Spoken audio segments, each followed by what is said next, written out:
Bonjour à tous, ravi de vous retrouver sur France 24. Bienvenue dans cette nouvelle édition. Pour la première fois en 30 ans, une mission de l'ONU est donc arrivée hier dans le Haut-Karabakh.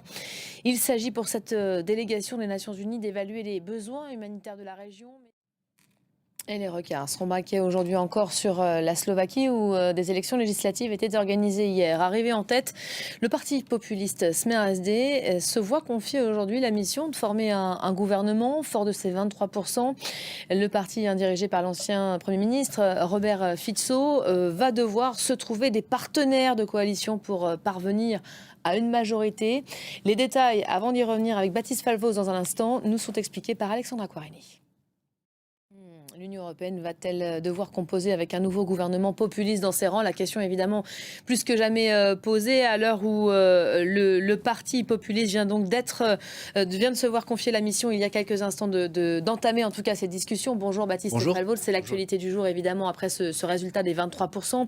On connaissait la Hongrie de Viktor Orban et ses atteintes aux droits humains. Faut-il craindre aussi la Slovaquie de Robert Fico? Ça, c'est une question qui se pose. Alors oui, ça va dépendre aussi de la coalition qu'il met en place.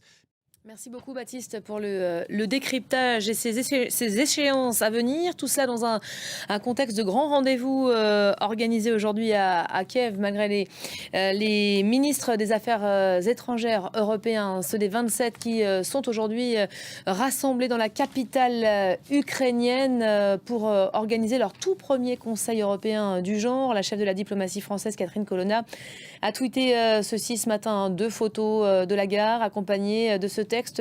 Je vous propose de l'écouter. Voilà, on aura l'occasion évidemment d'y revenir dans le prochain Paris Direct. Une image attendue également en fin d'après-midi. Donald Trump assistant en fin de journée aux plaidoiries d'ouverture de son procès au civil pour fraude. L'ancien président américain a annoncé hier soir qu'il se rendrait devant la Cour suprême de l'État de New York où il est cité comme témoin. On a appris tout à l'heure qu'il était arrivé.